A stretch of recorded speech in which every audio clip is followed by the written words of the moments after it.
Today on the show, I have the pleasure of speaking with Jimmy Murray. Jimmy is a co-owner and co-founder of Lyon Property Management near Boston, New York. Jimmy has created this property management company all the way from scratch, and he came out of really a need to go and create a property management company because he found that it was so difficult to find good property management. So I'm really excited to have him on the show today because it's a program and it's a show that we're going to talk a lot about creating something from nothing. And really in property management, no one really puts their hand up to say, I want to go start a property management company. So we're going to dive a lot into that. But enough out of me. Let's get him out here. G'day, Jimmy. Welcome to the show. How are you doing today, mate? Thanks for having me. Really excited to be here. And I was just kind of laughing to myself as you talked about nobody really wants to raise their hand and dive in. And I did that. As we discussed prior to jumping on. Probably wouldn't do it again, but excited to share my experience of how I accomplished it. Well, I want to keep that for the nuts and bolts section of the show. Let's really lay the journey. So let's rewind the clock and tell me how you made your first ever dollar as a kid. Yeah, first ever dollar as a kid.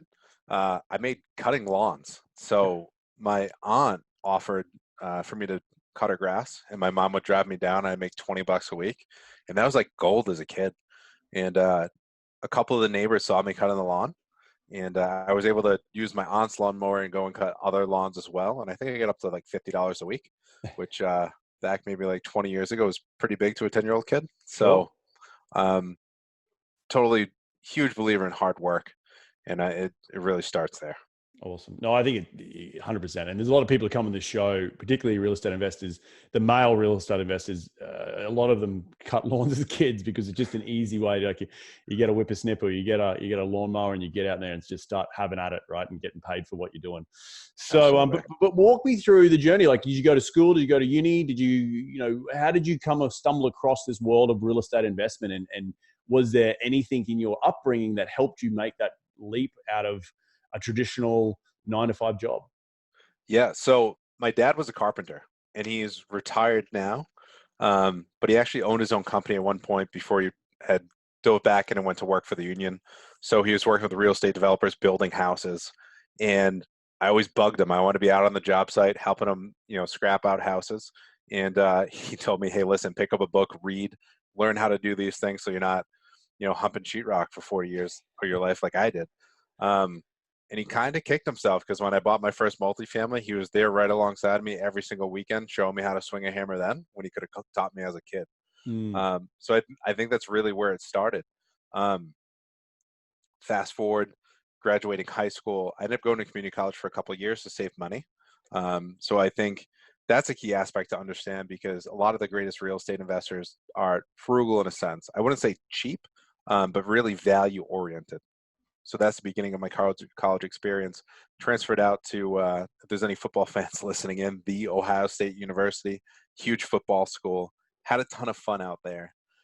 And the interesting part about the classes that I took out there is I made fun of my friends who took real estate classes. I said, hey, that stuff's really easy. Why don't you come learn about the stock market? We'll be able to make a lot more money.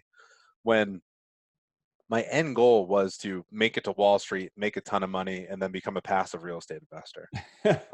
It didn't work out exactly like that, but ended up graduating, didn't make it to Wall Street, came home to Rhode Island, and ended up working for a financial firm. Spent a year there, realized it wasn't my thing, and then ended up buying my first multifamily when I was 23 years old. Wow.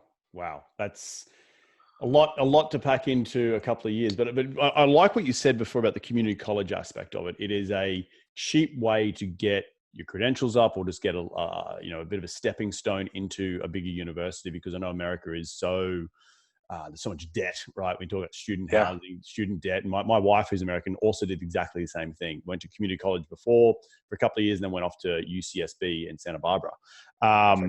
But yeah, but the value orientated, I think you hit the nail on the head there, where you've got to be a little bit more frugal with your money and understanding the value of a dollar, to not just go and piss it up against the wall, right?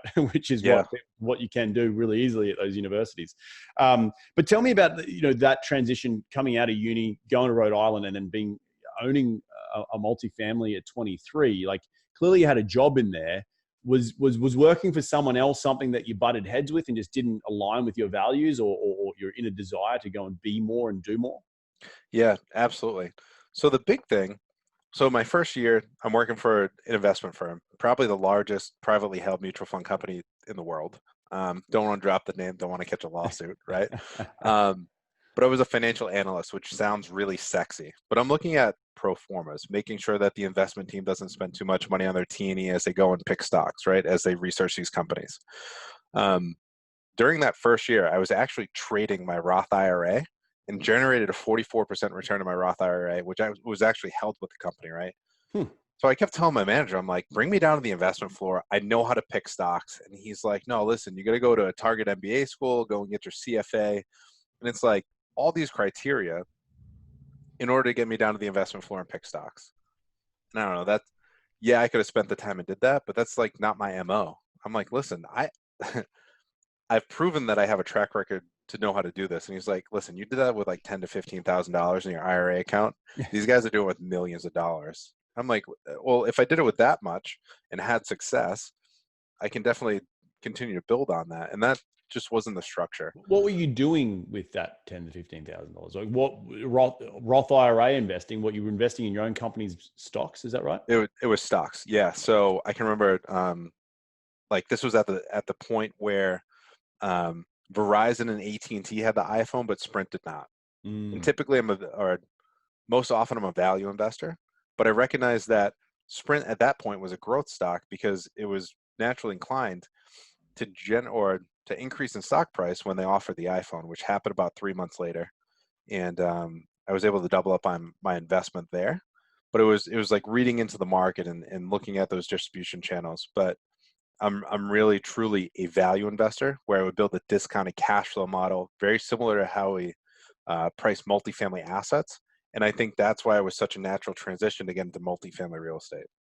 And talk to me about how you learnt to spot those anomalies, like the fact that Sprint didn't have iPhones. Like, no one's just thinking like that, because the average person out there who has a job, did you learn a bit about at school and trying to find out what those criteria that in the due diligence of understanding a stock, like what is missing from the other competitive competition in the market, and then thus you could see that was the value to be added, and you knew that was going to come because technology is consistently evolving, that this company was either going to go bust or get on with the program and start offering iPhones? Right. So I think there's really three factors. One is some factor has to do with schooling, right? To be able to read a 10K and kind of see the writing on the wall, to see what's coming down the pipe. The second part is kind of like innate ability of just kind of having the idea.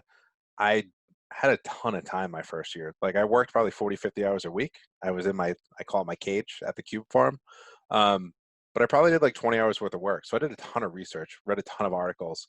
And that's what kind of led me down the process of kind of figuring out. And then I would say the last piece is always luck, right? Mm. You always get to sprinkle in a little bit of luck to be good.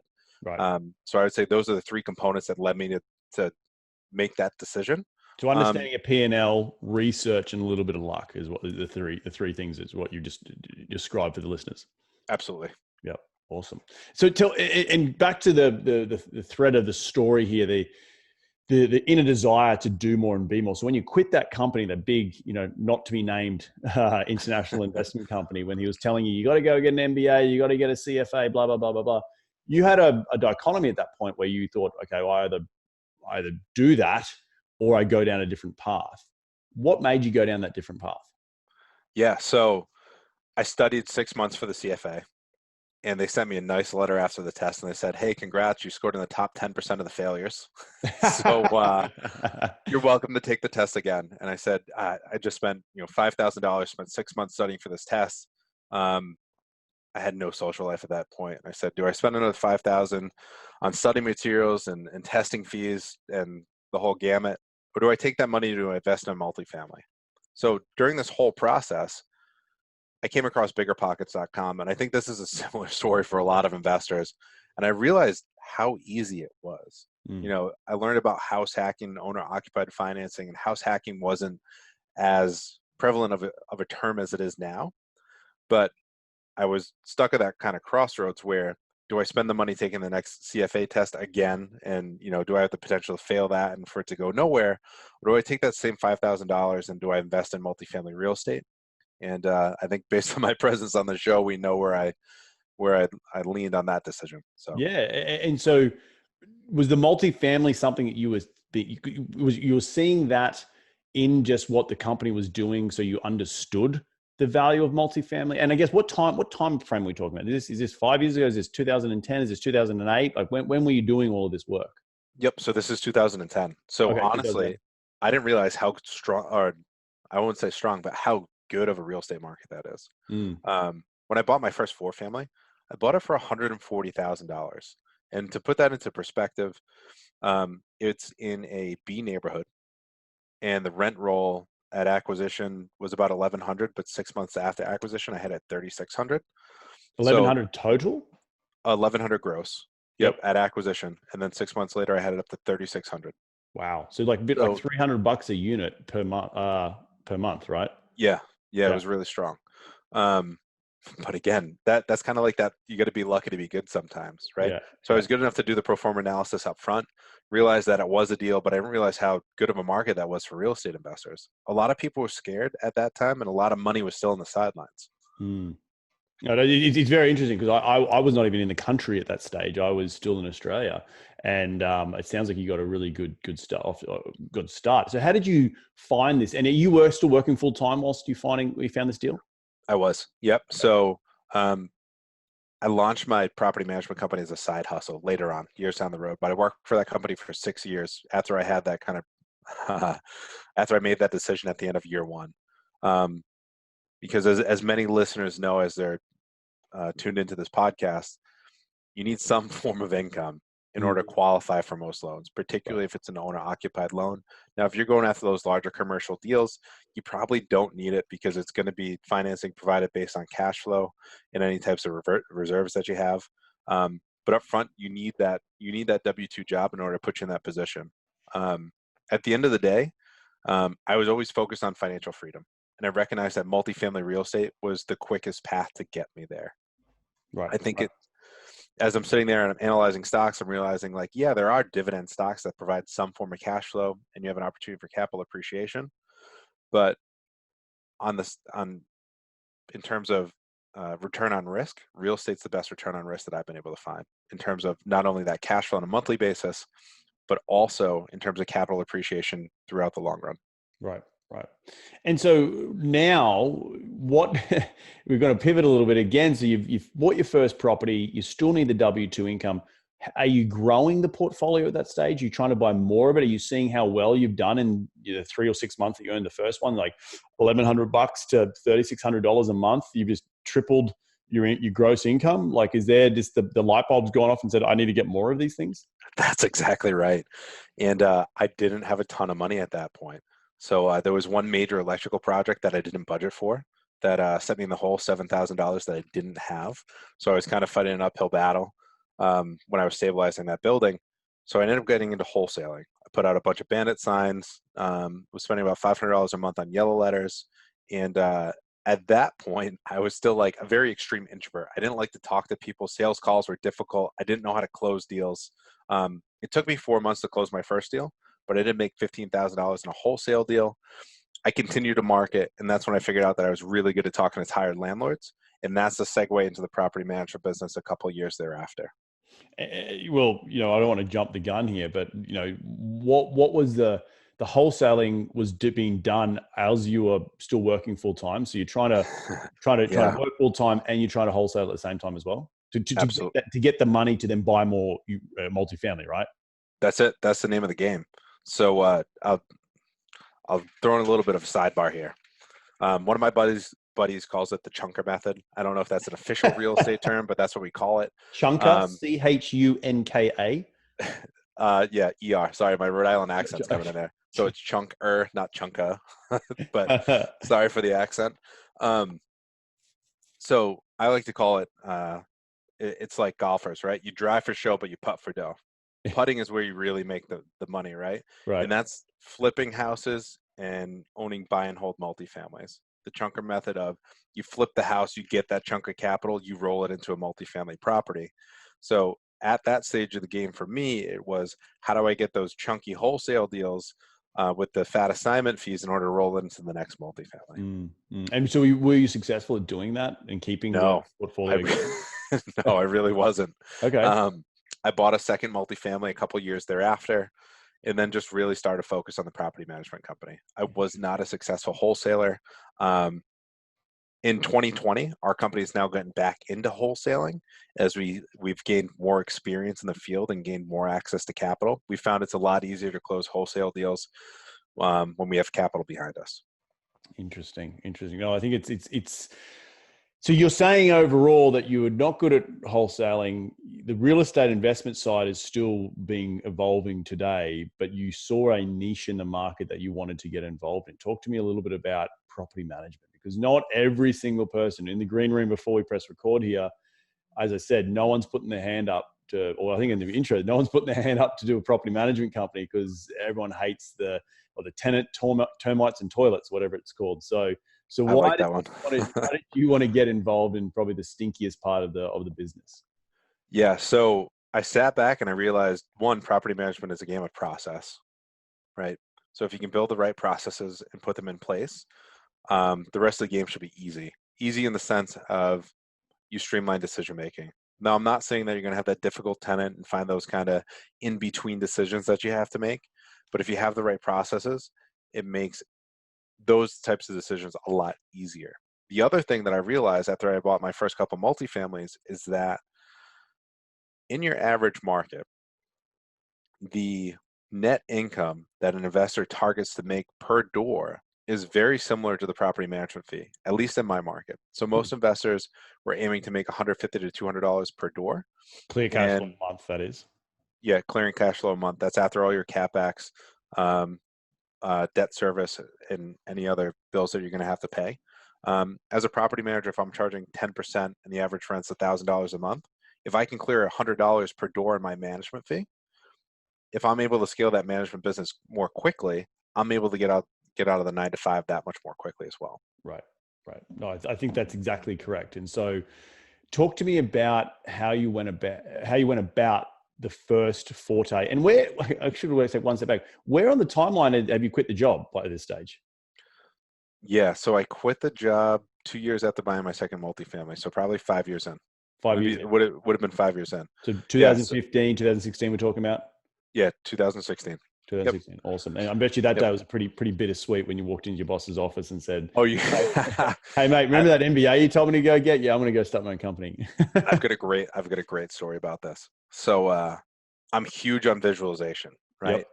And for 2 years, I walked around and I thought about the exit email that I would send to my closest friends.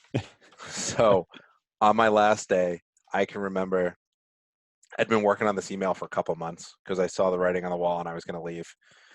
And I can remember sending the email, closing the laptop, bringing it into my boss's office, and then my phone started to explode. So I wrote my exit email to the lyrics of Juicy by Notorious B.I.G. and sent it to 200 of my closest friends.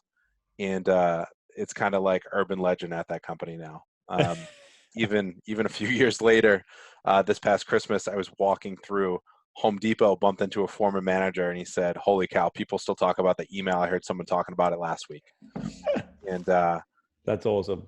I wanted to lay the tracks of how I was able to develop my mindset and become an entrepreneur in order to provide my family the financial stability for me to leave and be able to live the life that I wanted to lead as well.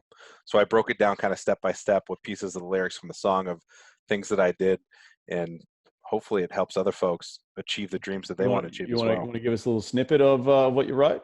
Yeah. So one piece of it, I talked about, so Notorious B.I.G. calls out his mentors in the song, right? And I wrote my mentor. So I talked about how I didn't know how to sell. And I talked about that related to wholesaling. So from Grant Cardone, I learned how to educate and close. And that's been a deadly asset to me in the business that I'm in today. I listened to a ton of Eric Thomas, right? One of the big tidbits from Eric Thomas that he talks about is that it takes 21 years to be 21 years old, right?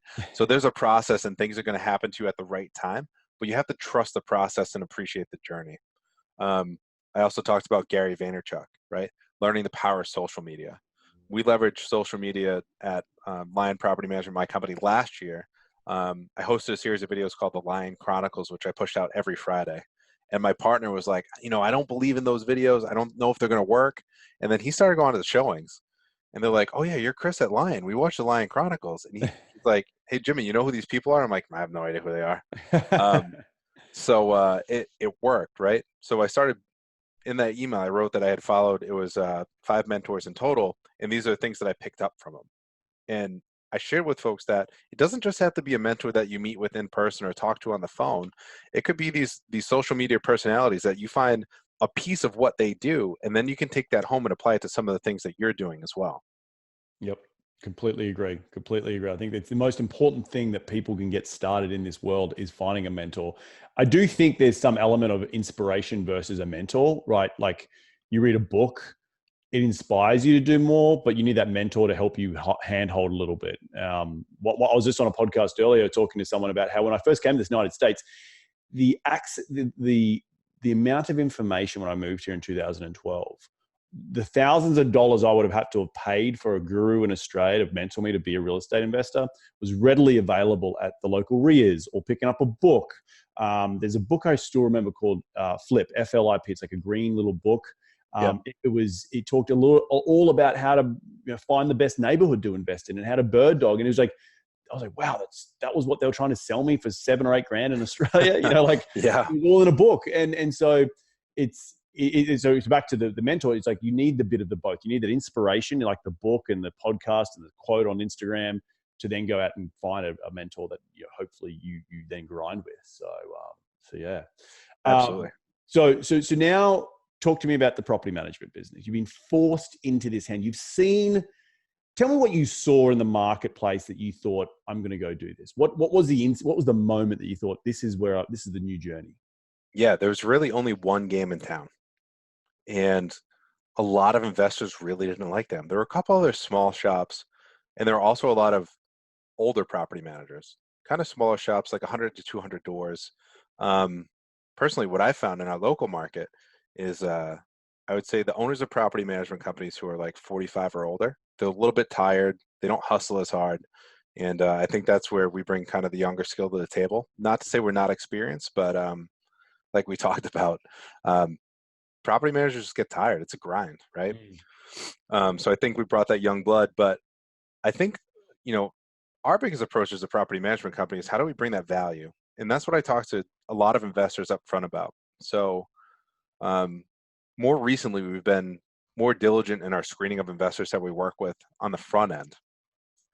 My advice to investors listening to this podcast is that if you pick up the phone and the first question that you ask a property manager that you're interviewing is about price, you shouldn't be investing in real estate. Mm. When you get on the phone with a property manager, you want to be talking to them about investment philosophy and their approach in parts of the process and how they would handle it. So like, what is a typical turnover process like? How does that start? What does the move in and move out condition statement look like? How would you approach this tenant scenario? You want to understand that manager's philosophy, because those philosophies are what is going to generate you a return on your investment. And those are the conversations that we have with investors up front. No, I'm not saying that I'm the most expensive in my market, and I'm definitely not the cheapest, but you find that sweet spot and you aim to provide value. And that's where we've had success in our local market. And what size of assets are you managing in your local market? Yeah, so in total, we manage just under 600 units currently.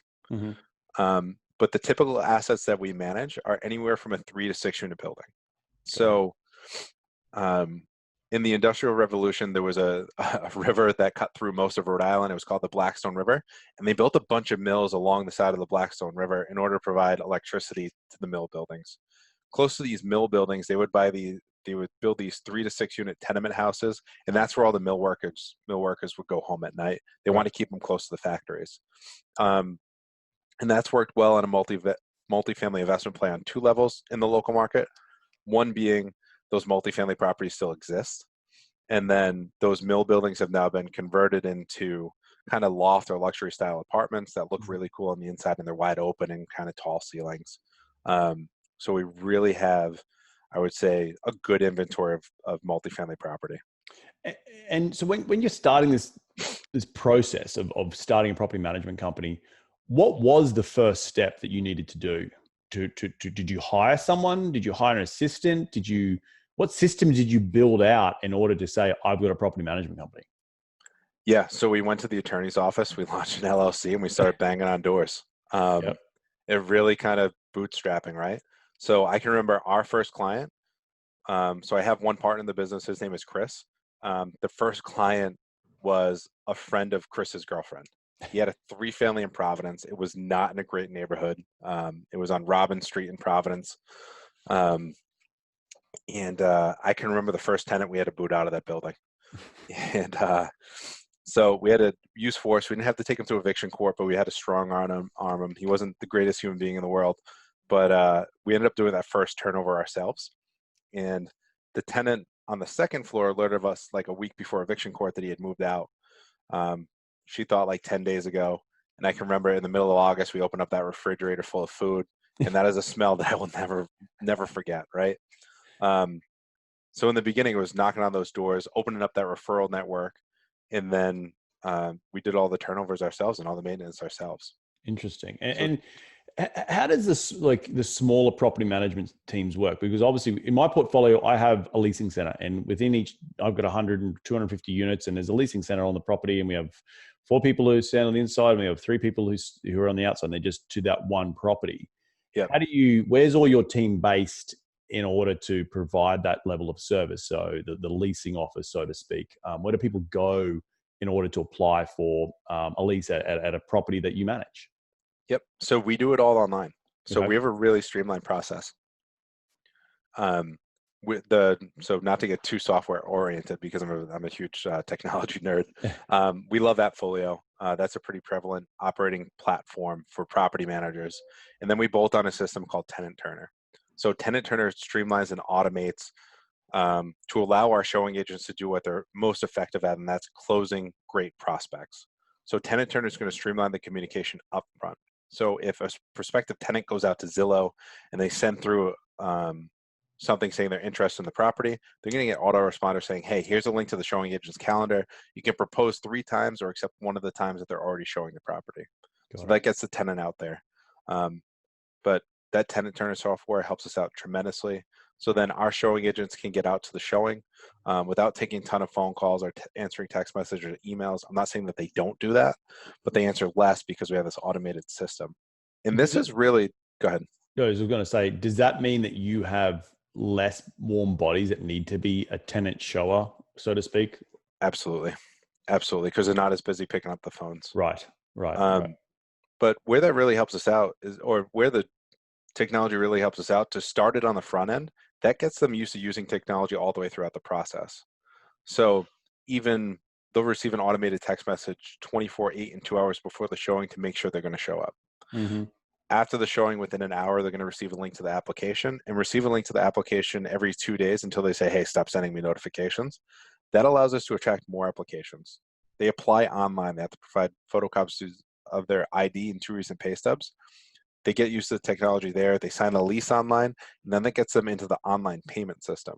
Now, where this is really optimal to owners, because now they're used to using technology, is that 80% of our maintenance requests come directly from the tenants. So I think from an investment perspective, as an owner, if you go into your portal and you see that your property manager is inputting a majority of the maintenance requests, that will cause me to ask some questions to say, hey, how come you guys are inputting all of these? How come none of these are coming from the tenants? I think getting tenants used to technology in the property management process is going to be optimal to your success as a property manager. Right. And what? So you've got the tenant screening and the inbound leads from the new tenants or new prospective tenants online, right? Yep. Talk to me about the back end and attracting more owners. You talk about the investment criteria or the criteria to screen investors in order for them to manage your assets. So how are you capturing those types of leads in order to grow from 600 units to 1,600 units? This is going to sound crazy. So the first 100 units, we use Thumbtack. So no one else in our area was using Thumbtack, and Thumbtack was very different when we started using it 5 years ago. It probably cost us anywhere from $2 to $7 to pay for a lead. Now, probably like 1 out of every 8 were actually serious owners, but we had roughly a 50% close rate. So our goal as leads came through Thumbtack was to get out to the property. And we knew enough about the property where we could show that we had experience to have that owner gain some confidence in us. Got it. But for the first 4 years of our journey, We were taking on anything that we could. And, and then we grew to a certain point and we said, hey, we have some really great clients, but we have some not so great clients as well. And we recognized that we were spending too much time on the clients that like really weren't buying into the process. And that was causing us, or straining the relationships that we had with good clients. We couldn't spend as much time on them to help them to continue to grow their portfolios. Right. And what was the biggest underlying thing that you recognized when you had to fire a client? Like it wasn't the ideal client that you wanted to work with.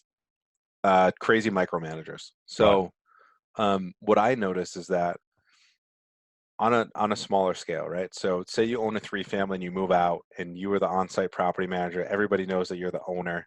You bring in me as the property manager, our company as the property manager. Um, if I have to come in and drop the hammer, and then tenants know that they can reach out to you, and then you're going to offer them a better deal, I am 100% ineffective. Mm-hmm. I'm not going to be able to be as effective. Tenants like to play that mom versus dad game of, well, hey, the property manager said this, but I think that you would say this, and then they try to gain that leverage. Right. So I can't remember, I'm trying to think of the name of the street, but we had this one owner, and like the tenant was crazy. She sent us some notice saying that the house numbers had fallen off the outside of the building at like 5 p.m. and then by 5:25 p.m. she sends us a picture saying that she had replaced the numbers on the outside of the building and she was deducting that from her rent. And the owner's like, "Why couldn't you do that faster than that?" I'm like, legitimately, it was 25 minutes. Like, we could have sent an email to have you approve it, but by the way, we're both in meetings, and this isn't like the typical process. It's Right. just some tenants are a little silly. So it's all about managing that process. And in terms of the screening process on the front end to make sure that you're getting the right tenants in there, do you do a 3 times X on the rental income? Do you do obviously background checks? Are you in certain neighborhoods and not in others? Yeah. So right now we manage everything from Class A assets to Class D assets, Mm-hmm. which is a lot of fun in itself. Yep. All of our showing agents, they have a one pager, right? So 1, to abide by fair housing guidelines, but 2, to have that same standard criteria, right? So every tenant has to apply and pay an application fee, and a large portion of that is going to be used to cover a credit, eviction, and background check.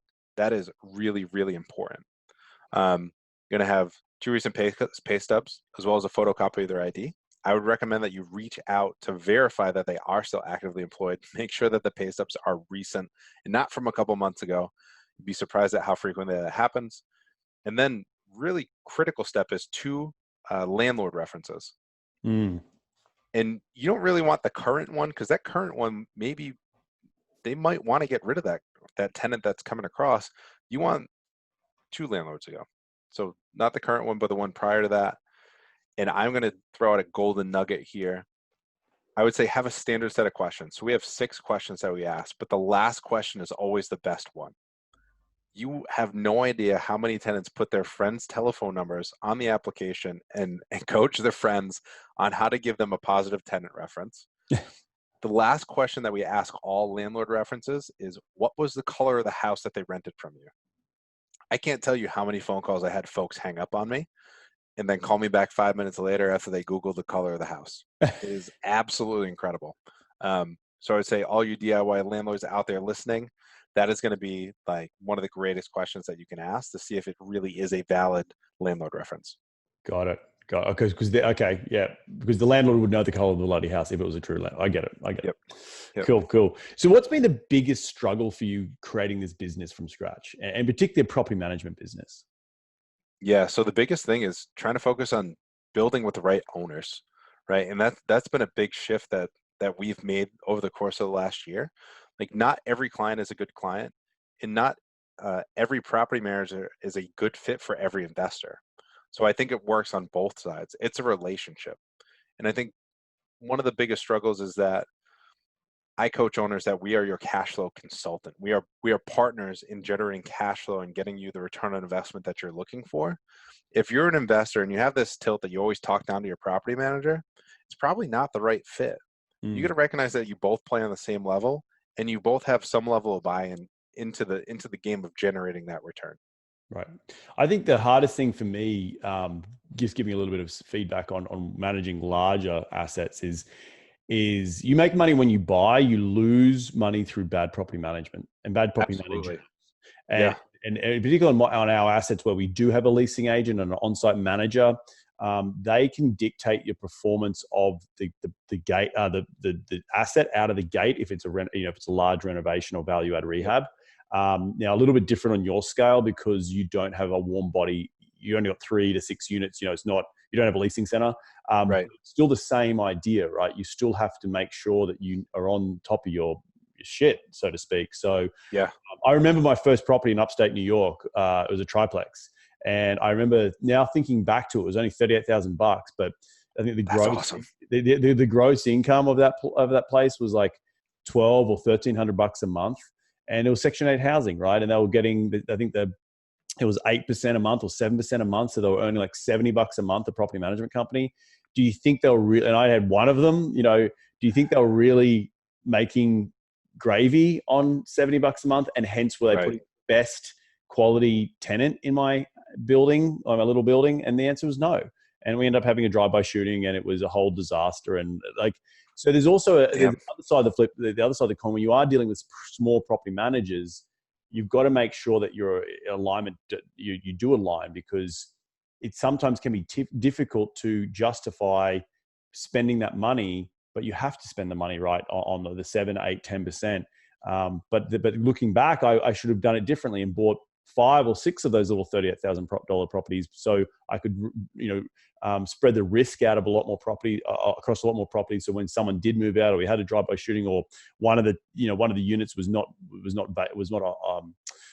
occupied for 6 months, it affects cash flow. So Right. any comment about that? Given my experience back in the day. Yeah. So I think that all of your comments ring true, and I'm right with you on all the comments. The biggest thing is making sure that the pricing structure aligns so it's mutually beneficial. Mm-hmm. So sometimes property managers, within their management fee, they will charge a management fee even if the unit is vacant. Yep. And point blank, I think that's BS. If that property is not generating cash flow in terms of rent collected, that property manager should not be earning a management fee. And that's step 1 of how you align interests. Step 2 of how we align interests at my company is our tenant placement fee. We guarantee the tenant for 1 year. Mm. Now, if something happens to that tenant during the first year, we don't cover the eviction costs or anything like that, because sometimes stuff just happens. However, if something happens to that tenant during the first year, we place another one for free. Got it. And I think that's one of the ways that we've been able to differentiate ourselves in our current, or in our local market, in order to gain some ground in terms of, hey, listen, this is how much we believe in our screening process in order to align our interests to place great long-term tenants. Right. Yeah. I was going to say one other part, and this may ring true to what you do. Pay attention to releasing fees. Mm-hmm. Right? So I don't charge any releasing fees, and that's how I prove to our investors that we're in this for the long term. I tell all of our investors, if you have tenants who pay every month and there's no maintenance, that's really ideal, right? Because you earn your rate of return, you only pay us a management fee, but we earn our residual or income as well, and then everything else is really good and hopefully smooth. But those releasing fees can really start to eat into your return. If every time a manager renews a lease with a tenant, if you got to pay 100, 125, $150, some markets it might be higher, that can dramatically reduce your return. Yep, I completely agree. Mate, what would be one thing, if you could go back and change your process or your journey into this property management world, that you'd go back and change? Yeah, I would buy all the buildings myself. That's where I have the most fun. Are you buying? Are you seeing deal flow come from managing assets? So not from managing assets, and I think that might be based on the stage of the cycle. We do have a fair clip of investors like in their 60s that are starting to age, but most of them have children that are interested in real estate. So hopefully we maintain the management relationship. We're starting to see a lot of our deal flow from wholesalers because they know that we're well backed in terms of capital. So they know that we'll be able to take down the deals from that perspective. Awesome.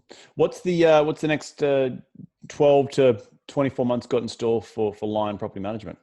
Yeah, we're really focused on building our current relationships.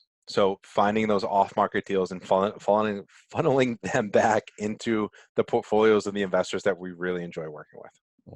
Awesome stuff. And anything on the personal side? So on the personal side, I love to take down a couple more deals myself. We found some good opportunities recently in flipping multifamilies in our local market, just because prices prices have gotten a little bit crazy. Yep. In Across the the Rhode country, Island, man. yeah. So in the Rhode Island market, like even depending on neighborhood demographic, you want to pick up units between 50,000 to 75,000 a unit. Mm-hmm. And those 75,000 a unit neighborhoods are trading for like 200 to 225 a unit. So it's just very, very inflated. So even where we're picking up properties on the wholesale front, are typically where we wouldn't want to hold a property, but because we know where the ARV is, that helps us get into those flip opportunities.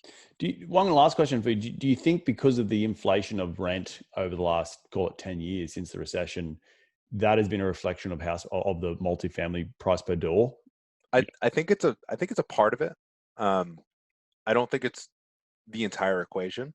I think that investors are much more optimistic and they're much more capital is more readily available. I saw an article yesterday that um, I think the federal government is now releasing the debt to income, or they're not going to press on the debt to income ratio as much, and that's very dangerous on some of these owner occupied loans. So I think you may see some of that predatory lending come back in, which is a great opportunity for us as investors, but maybe not for your average consumer. But not to get too long-winded, I do think that maybe, at least in my local market, 30% of the price per unit increase is going to be related to that increase in rents. Right. And what's your crystal ball saying for slowdown, recession? Are we in a recession right now? Like, what are you thinking? Yeah, I don't think we are. I've been saying 12 to 18 months for about a year now. So I think it's still over a year out. I think there's still a lot of, based on, I'm trying to think of the word. I'm thinking of the word weak, but I would say soft economic policy, which makes interest rates artificially low. I think that's going to continue to prop up the market. I'm not an economist, but that's just based on what I'm seeing. Right. Cool stuff, man. Well, look, at the end of every show, we like to dive into the top 5 investing tips. You ready to get into it? Absolutely. Let's rock. Mate, what is the number one habit you practice to keep on your daily number one habit to practice to keep on track towards your goals? Reading 20 pages. Reading 20 pages. Why specifically 20 pages? So I used to have a goal to read one book a month, and it never worked out. Huge believer in the fact that discipline delivers happiness, right? Because if you're disciplined to execute on something every single day, those small daily improvements are going to lead to massive gains. So I found out if I set the goal to read 20 pages every day, that actually allowed me to read, it typically allows me to read about 24 books a year. Wow. And in most conversations, it's crazy that it didn't come up in this conversation. I would say like every 5 to 10 minutes, I'm like, oh, by the way, I read this in this book. And this is something that I think might relate back. So I'm a very avid reader. And that You're allows me physically to reading, right? You're not listening, reading. That's it. That's a huge difference. So I love listening to podcasts, but I have to physically read books. I have a kill shelf in my bedroom. I have to see like all the books that I read. And sometimes I'll circle back and pick up a book just to go back and It's so, sorry to interrupt you. It's so important to keep reading, like the physical act of reading, and yep. for your eyes. It helps with your vocabulary, helps with your speaking. It helps with so much stuff, cognitive, brain function, all the good stuff. So yeah, no, I think the physical act of reading is really, really important. Sometimes people are like, yeah, I read 3 books a month. It's like, no, you listen to 3 books a month. They're different, mate. Yeah, it's a big difference. I'm with you. I'm a book nerd all day, so I hear that loud and clear.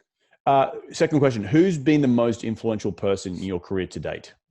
You're gonna love this one, Conor McGregor. So this is Really? crazy. This is crazy. So I recognize he's infamous. Even like last night, like I put in 45 minutes on the treadmill last night, and as I'm on the treadmill, I watch Conor McGregor videos and how he talks about mindset and his approach. And I think what a lot of people have to recognize is like the kind of villain that he plays. That's what allows him to make those large paychecks. But if you have to actually go back and listen to the behind the scenes interviews of how he developed his ability to develop a vision for the life that he wanted to achieve. So he was introduced to The Secret by Dee Devlin, who's now his wife, and that dramatically changed his life. And I will tell you that when I picked up The Secret and read it and started practicing the lessons shared in The Secret, that's when my entrepreneurial life dramatically changed as well. Who wrote The Secret? That's written by Rhonda Byrne, and it's Rhonda Byrne. Byrne. Byrne. Okay, I have to pick that one up. Okay, haven't heard that one.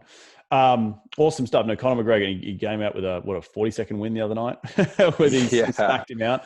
yeah, But it was interesting on a health kick when he lost to that skinny guy. I can't remember. I think it was from Brazil. And the guy was on a vegan diet, and he came out and said, and he was giving him all this shit about being, a vegetarian and all this sort of stuff. yep, He came out and smacked him, and he yeah. realized, meat eating was it was actually slowing him down, It's particularly when he's trying to fight and prepare for fighting. That's really interesting that you say that. I have a buddy. He is so it's Thursday as we record this. He's fighting in 2 days for the Golden Gloves in New England. So he's a boxing guy, but he's 39 years old. You're only allowed to fight for the Golden Gloves until you're 40. But he was able to drop 40 pounds in 3 months to fight Wow. for the Golden Gloves from a plant-based diet. Yep. So I think we'll start to see that become more and more prevalent. 100%. No, and it makes you feel so much lighter. But we get a little bit off topic. But good ideas. Conor McGregor is your most influential person in your business. You'd have an influential tool, and when I say tool, it could be a physical tool like a phone or a person or a book or a journal. But there's also could be an app. What's the most influential tool that you use on a daily basis in your business? Yeah, so I could take that a number of different directions. But in terms of gaining street cred, social media is huge. Mm, To be able to share some of the stories and things that we do on a day-to-day basis, that allows us to attract much more street cred when we go out there to try to take down a deal or to try to attract a new client or try to attract a realtor that can provide us referrals. got it. Got it. So do you use anything in terms of that? Like, so is it like you have a camera crew with you when you go and do the street cred, or like how do you build that? I love that. I bought $100 gimbal, and as I look to the right here, I have what my team calls a makeup camera. So if I don't want to hold the gimbal and walk around, or if no one's around to kind of hold the camera, I put it on the makeup camera, and like less than 1 minute videos, just talking about something that we did or something really important that we feel an investor should know. Mm-hmm. And that's been a pivotal tool in our business. Awesome stuff. In one sentence, what's been the biggest failure in your career to date? What did you learn from that failure? Yeah, transitioning to Propertyware as a property management platform. That was terrible. Transitioning from what? Sorry, repeat that for the listeners again. Propertyware. So Propertyware was a platform that we used. So there's a big three in terms of property management platforms, and it's the operating system that contains everything, from collecting rent payments, ownership financials, documents, everything. That almost killed our company last year. We thought that it was going to be a huge pickup, not only to our clients, to our internal team and our tenants that we service. It just fell short of expectations. So we're excited to be back on the platform that we're on. It's called AppFolio. But that was the single largest thing that almost killed our business. Do you guys use Yardi? We use Yardi across all our big commercial real estate. So Yardi is much well known on the larger commercial real estate front. On the smaller privately managed multifamilies and single families, AppFolio is going to be the major player. But Yardi is very well regarded in the space that you play in. Yeah, no, it's an awesome tool that I use all the time. Last question, big fella, is where can people reach you to continue the conversation? They want to be in your sphere. They want to get the Lyon Property Manager Daily Chronicles or Weekly Chronicles. Where do they go? Yeah, so you can hunt me down on Facebook. My name on Facebook is Jimmy Murray. Last name is Murray. I also put a ton of daily content on my Instagram story, and my Instagram handle is the Notorious CFK. CFK, which stands for what? Cash Flow King. Love it, big fella. Well, mate, I want to thank you so much for jumping on the show today. I just want to reflect some of the things that I learned from you. I think the biggest thing is that you had the nous to go and roll up the sleeves and get involved in a dirty part of the business, which isn't sexy, right? Property management isn't sexy. It's not the glory. You've seen probably some absolute horrendous stuff in your time that I would only be envious. And I know my property managers see it, and I'm not involved. But it's kudos to you to go and see and double down on something that can still create you financial freedom. It's still creating a business. You know your number. It's $250 or what? I think it was $150 a month per unit will create you financial freedom. It's the same metric. You've just applied it through a business, not necessarily through owning the actual physical real estate. I think that's really, really key. I also think that I think you hit the nail on the head there. Being of a younger generation, understanding the technology piece of it and making sure your tenants are on the technology from day dot helps you manage a more effective and efficient team and property management, business, because you're not having to have people pick up the phones and dial in for cash and all that sort of stuff. And I think the last one was where did I write this here?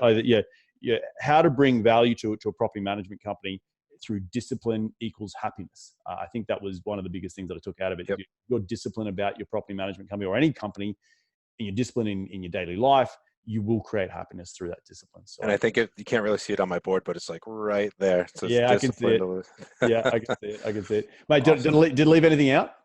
No. I think you covered all the great topics that I touched on, and really appreciative of the opportunity to come on your show. Mate, my pleasure. Well, I want to, thank you so much again for taking some time out of your day. Enjoy the rest of your week, and we will catch up very, very soon.